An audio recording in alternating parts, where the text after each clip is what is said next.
Glória a Deus. Tudo bem, amados? Graças e paz. Vamos estar dando continuidade à palavra. Vamos dar continuidade à unção de Deus. Amém, amados? Vou estar falando sobre outro assunto. Vocês sabem muito bem que a gente prega sobre escatologia. Mas eu sei que se você continuar ligado na presença de Deus, na unção que está operando aqui em nosso meio, você vai continuar sendo abençoado. Amém, amados? Olhe para a pessoa que está do seu lado e diga: o assunto mudou, mas o Espírito é o mesmo e quer tratar conosco, continuar operando a nosso favor. Dê um aleluia. Dê uma glória a Deus. Aleluia. Então, irmãos, veja, nós ministramos na semana passada explicando, a importância de se estudar a escatologia, ou seja, estudar as profecias do fim dos tempos. Tínhamos dois propósitos, de se estudar a escatologia. O primeiro propósito é para conservarmos nossa salvação, não é assim, irmãos? Porque como temos aprendido que salvação pode ser perdida, desde que não haja vamos dizer assim, uma fidelidade, um compromisso naquilo que temos recebido do Senhor. Então, o estudo das profecias nos leva a ter uma vida mais centrada, compromissada com Deus, porque a gente vai ver o que está destinado para os salvos e o que vai acontecer com os ímpios. E isso gera em nós uma consciência maior de obediência. Posso ouvir um amém? E também o segundo propósito, que é de gerar em nós uma consciência maior de evangelização. De aprender a palavra, ser preparado pela palavra para evangelizar, para cumprir o ID do Senhor. Dê um aleluia. Glória a Deus. Aleluia. E aí nós vimos que temos que conhecer as profecias, temos que entender o que vai acontecer. Só que existem duas correntes de pensamento, ou dois grupos de estudiosos da escatologia. Existem aqueles que entendem as profecias de uma forma alegórica. O que é isso? É entender a profecia como que o que está escrito quer dizer outra coisa, em todos os casos, ou na maioria dos casos. Por exemplo, a Bíblia diz que Jesus vai reinar por 1000 anos nesta terra e o diabo vai estar preso por 1000 anos. Aqueles que entendem essa profecia de uma forma alegórica, entendem o quê? Que esses 1000 anos representam uma outra coisa, que não vai ser ao pé da letra um reinado de 1000 anos, pois alegoria significa enfeite, fantasia. Ou seja, é ler a profecia e dizer que aquilo ali não vai acontecer do jeito que está escrito. É uma fantasia, é uma alegoria. Posso ouvir um amém? Mas existe a segunda corrente de estudos da escatologia, que entende que as profecias elas têm que se cumprir sempre que possível ao pé da letra, literalmente. Você está aqui, irmão? E aí nós vimos, esses dois pontos e explicamos no culto passado que a forma correta de se entender as profecias é literalmente. Pergunta para mim, por quê? Porque todas as profecias que já se cumpriram literalmente. Então as que faltam se cumprirão do mesmo jeito. Amém, amados? Porque a regra é a mesma, Deus não mudou a regra. Até mesmo, irmão, seria loucura, seria confuso se Deus dissesse que vai acontecer algo e não acontecesse do jeito que Ele disse. Seria confuso. Não, vai se cumprir do jeito que Ele disse, amém? Até mesmo porque as outras profecias foi assim. Deus disse a Noé: Noé, a humanidade está em pecado, está em perversidade, e só você e sua família vão sobreviver. Construam uma arca. E aí disse como seria essa arca, e disse: depois que estiver pronta, virá um dilúvio, águas cobrirão toda a terra e todos morrerão. Deus falou, isso foi uma profecia, isso foi uma revelação do futuro. Mas Noé creu daquele jeito, é tanto que ele construiu a arca. E quando ele concluiu, a Bíblia diz que caíram as águas do dilúvio sobre a terra. Então se cumpriu do jeito que Deus disse. Posso ouvir um amém, amado? A Bíblia também fala em várias profecias que a virgem iria engravidar e nasceria um. Aconteceu do mesmo jeito. A virgem engravidou pelo poder do Espírito Santo. A profecia dizia que Jesus viria de Belém, nasceria em Belém, na cidade de Belém. Amém? Não é Belém do Pará não, amém, amados? É lá no Oriente Médio. E aconteceu, se cumpriu. É tanto que quando o rei Herodes perguntou aos estudiosos, né, os fariseus, né, aqueles que conheciam, mas não viviam a palavra, e disseram: de onde virá o Messias? Eles disseram: vai vir de Belém, porque está escrito. Aí citou a profecia, mostrando que ele viria de Belém. Então as profecias, elas se cumprem ao pé da letra. Quando a gente entende isso, irmão, nós chegamos a uma conclusão: nós não vamos ficar pela tribulação de 7 anos. Nosso Senhor Jesus Cristo, Ele vai voltar literalmente, ao pé da letra, em carne e ossos glorificados, para nos buscar, para nos tirar desse mundo e nos levar para o céu. Dê um aleluia. Isso vai acontecer ao pé da letra, do jeitinho que está escrito, e vai ser antes da tribulação de 7 anos. Entendendo as profecias literalmente, a gente entende isso. Amém? Agora, existem algumas exceções na regra. A regra é entender que as profecias vão se cumprir ao pé da letra, mas existem algumas exceções. Tem um ditado que diz que toda regra tem exceções, não é assim, amados? A regra geral é entender que do jeito que Deus falou na palavra, vai se cumprir. Só que existem algumas exceções.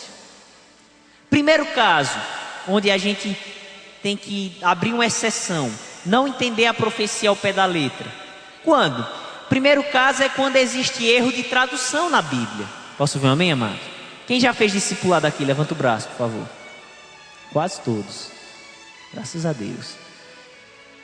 A gente aprendeu que a nossa Bíblia, ela é uma tradução dos originais. Amém, amados? E existem várias traduções. E como foram homens que traduziram, existem falhas em algumas passagens, erros de tradução. Comum, todos nós cometemos falhas, amém, amados?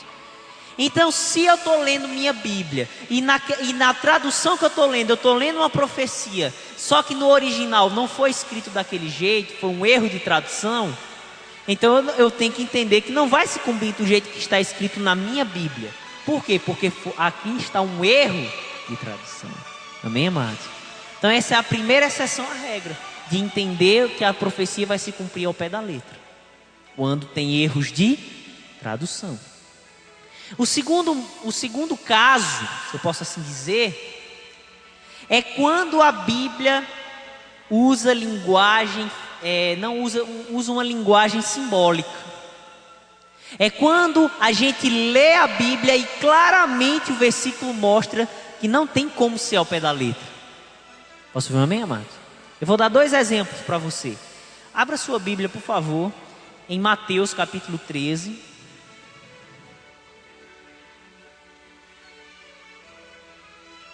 Mateus 13. Glória a Deus. Deus é bom, irmãos. E o tempo todo, viu, meu irmão? Mateus 13. Oh, glória. Estudar escatologia é bom demais, irmão. A gente tem que entender isso. Por quê?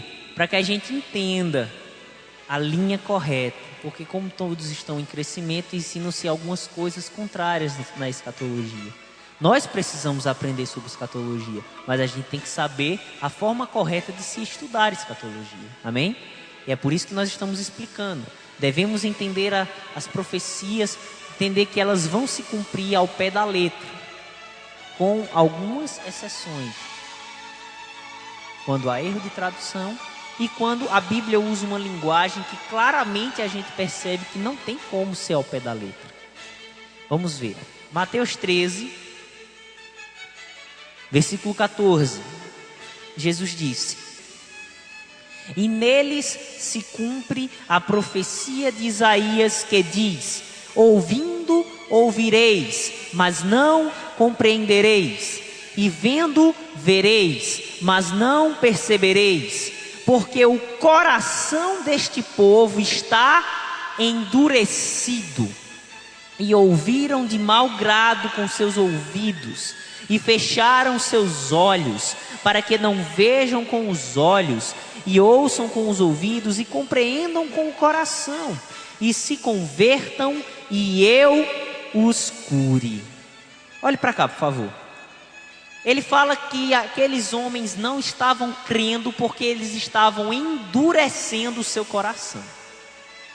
Claro, evidente que não é o coração virar pedra que ele está dizendo ali. Amém, amado? Todo mundo vai entender que não é isso que ele está querendo dizer aqui. Amém? Que essa é uma linguagem figurada, não é uma linguagem ao pé da letra. Coração aqui representa a alma. Posso ouvir um amém, amados? A mente. Não é ao pé da letra o coração de carne. Então, quando ele diz que a profecia estava se cumprindo, que o coração daqueles homens incrédulos estava endurecidos, claro que não é ao pé da letra o coração de carne virando pedra, mas era a mente deles, eles fechando-se, eles não estavam dando espaço para o Espírito Santo trabalhar na mente deles. É isso que ele está dizendo. E o próprio contexto explica isso. Quando ele diz, olha, eles não vão ver com os olhos, a gente só enxerga com os olhos. Óbvio. Ouvir com os ouvidos, claro. Mas por que ele fala essas coisas tão óbvias? Para dar o sentido do coração. Compreendam com o coração. A gente só compreende as coisas com a mente. Amém, amados? Então, a Bíblia, quando ela usa uma linguagem que não dá para entender de jeito nenhum literal, a gente não pode interpretar literalmente. Mas a própria Bíblia traz o significado. Amém, amados? Não é algo que o homem vai ficar criando. Não, a própria Bíblia traz o sentido. Esse coração aqui é a mente. Então eu não posso entender literalmente nesse caso a profecia. Certo? O outro exemplo. Veja, por favor, abra sua Bíblia em Apocalipse. Misericórdia, irmão, Apocalipse. Abra esse livro não, pelo amor de Deus. Olhe para a pessoa que está do seu lado e diga, não tenha medo do Apocalipse não.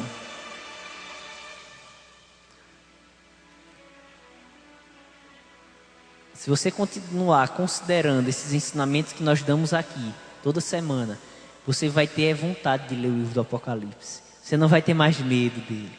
E você vai entender que os sofrimentos do Apocalipse se refere à tribulação. E você como igreja não vai passar pela tribulação.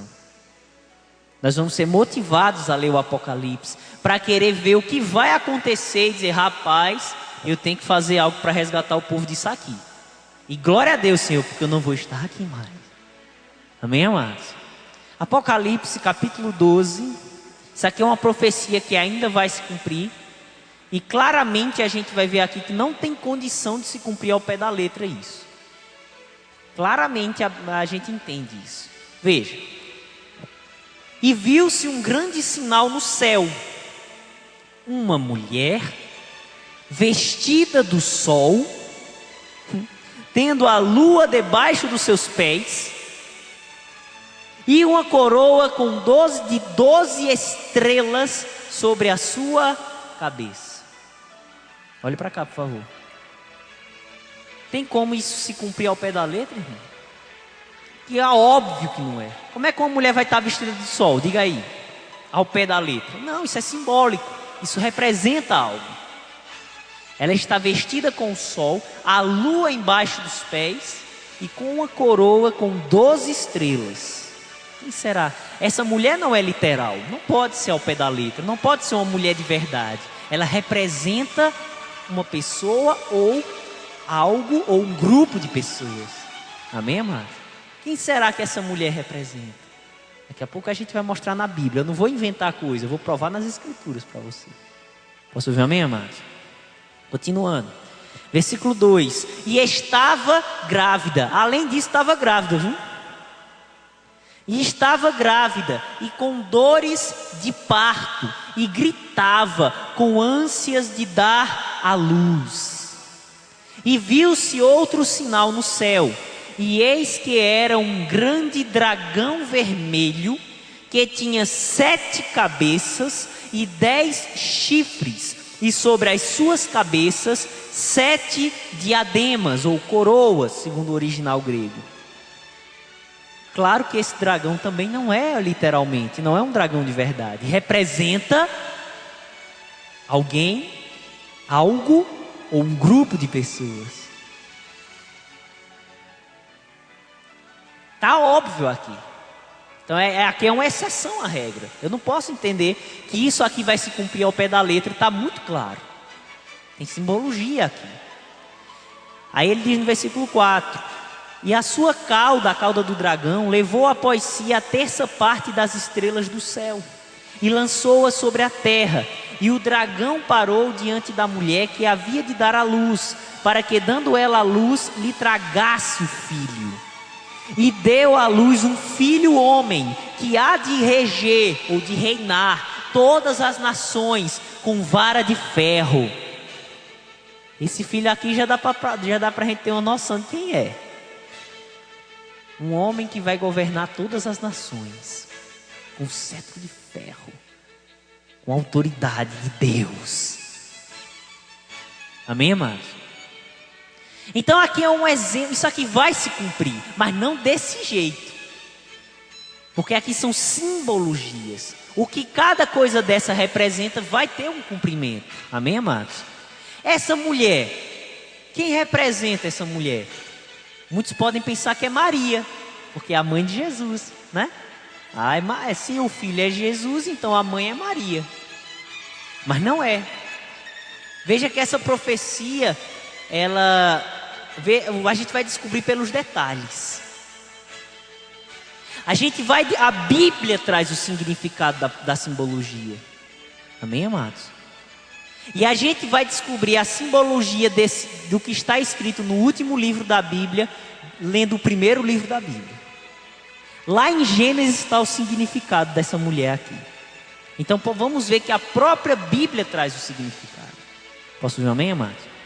Veja, por favor, Gênesis, abra lá.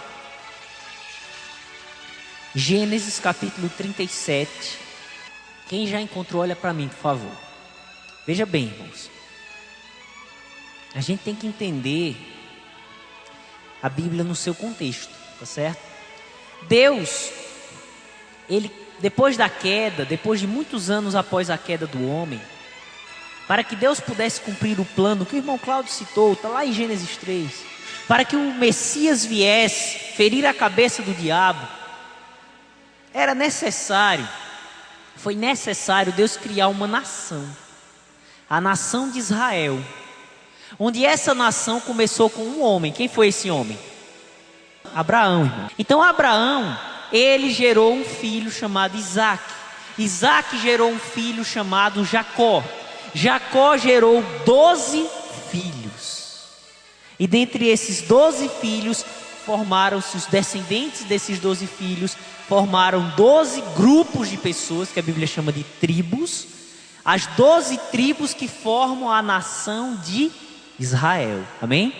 Então dessa nação veio o Messias, veio o Salvador. Jesus veio desse povo, nasceu desse povo. Como homem ele veio dessa nação, porque José e Maria eram judeus.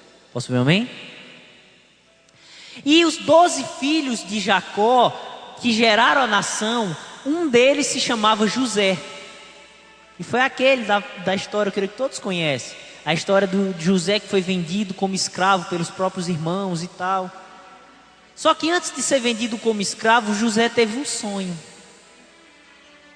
E veja só como foi que o sonho e o entendimento. A gente vai entender o que a mulher de Apocalipse representa, baseado aqui. Veja só.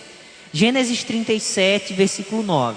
E teve José outro sonho, e o contou a seus irmãos, e disse: eis que tive ainda outro sonho, e eis que o sol, a lua e 11 estrelas, preste atenção, sol, lua e 11 estrelas se inclinavam a mim.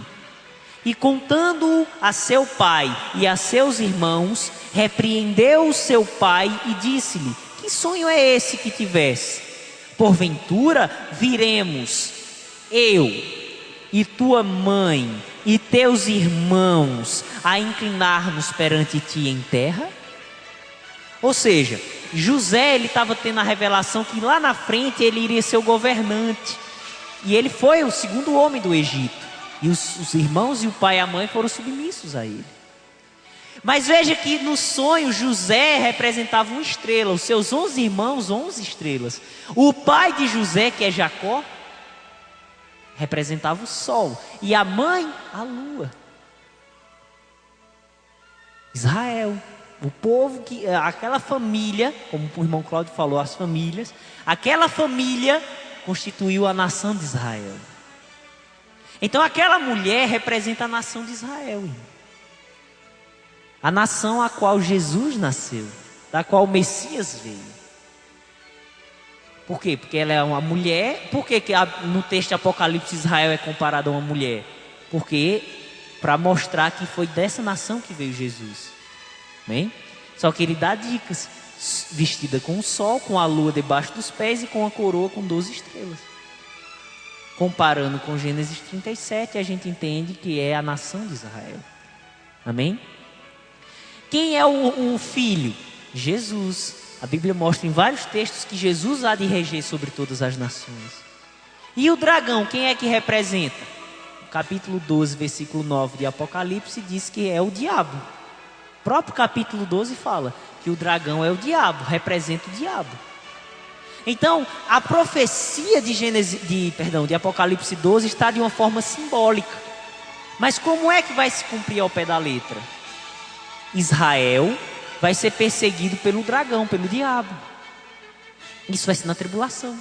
Porque o anticristo vai perseguir a nação de Israel fortemente na tribulação. Então a profecia não vai se cumprir ao pé da letra, a mulher vestida do sol. É uma exceção à regra.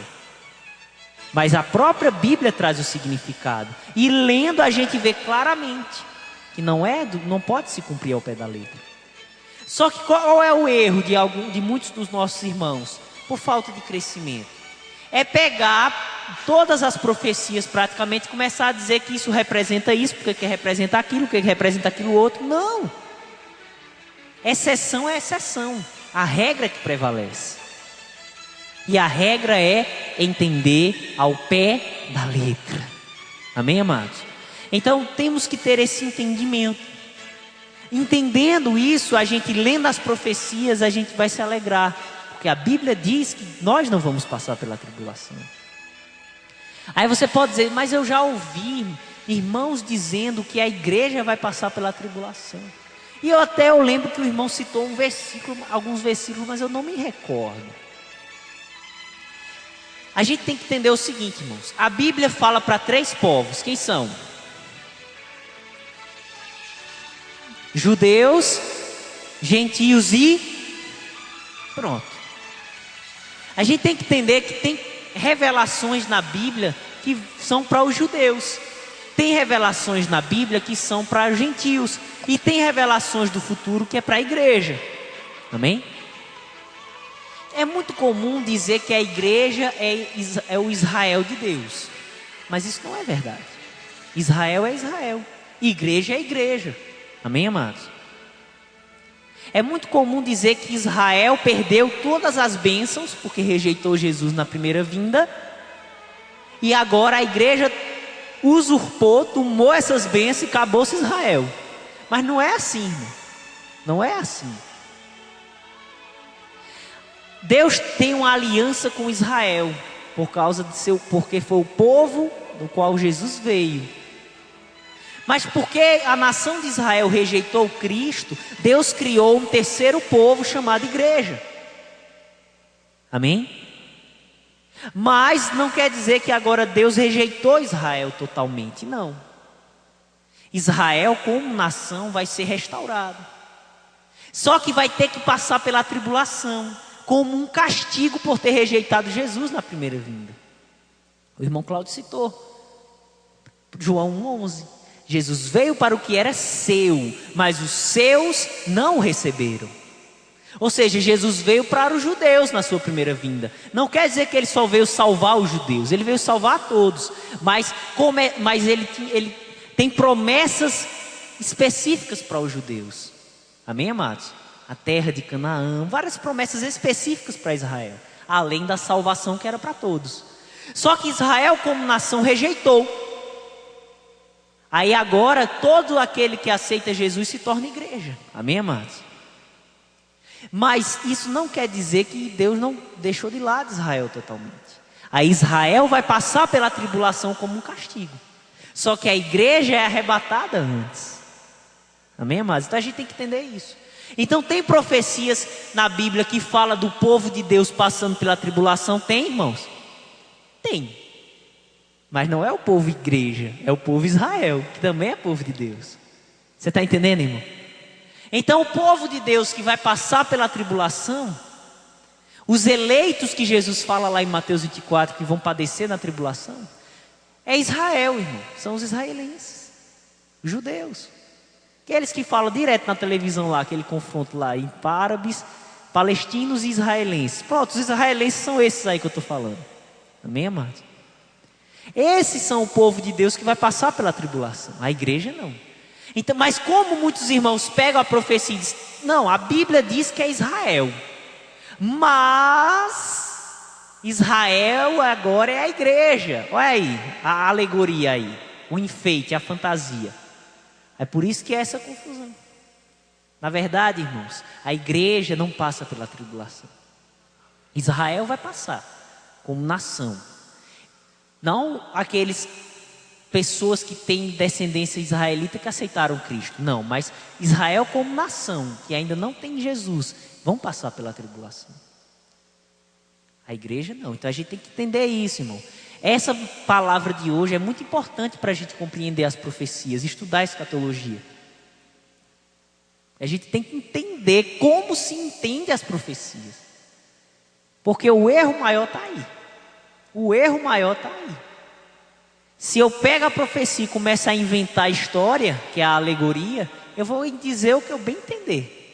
Mas se eu pegar a Bíblia, entendendo que existem algumas exceções, como eu citei essa noite, mas que a regra geral é, do jeito que está escrito, vai se cumprir, eu entendo que Israel é Israel, gentio é gentio, igreja é igreja. Então quando a Bíblia fala que é Israel que vai passar pela tribulação, não é nós, não somos nós. Amém, amados? Você vai ser arrebatado antes. Eu também. Jesus está voltando, irmão.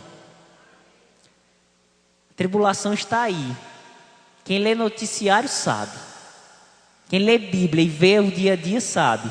Que está muito parecido com o que Jesus disse em Mateus 24. Está muito parecido. Só que Mateus 24 é a tribulação. Está muito parecido, irmão. Então isso está mostrando que não está tão longe. Só que antes da tribulação vir, o nosso rei vem nos buscar. O nosso rei vem nos tirar. Aquele que detém o anticristo é a igreja, o corpo de Cristo. A igreja sai. E aí a tribulação começa. Então a gente tem que ter entendimento dessas coisas, irmãos. Amém, amados? Vocês foram abençoados? Vamos ficar em pé, por favor. Aleluia. Próxima semana não vai ser possível vir ministrar, porque eu vou estar ensinando no discipulado. Mas se Jesus não voltar daqui para lá, na outra semana estarei aqui ministrando e dando continuidade a esse assunto. Que dia, irmão? Vou dizer não. Você tem que vir todas as noites para a igreja, ouvir a palavra. Toda palavra é importante para o nosso crescimento. E aí você vindo toda noite, vai ter uma noite que você vai ouvir escatologia. Amém, amados? Glória a Deus.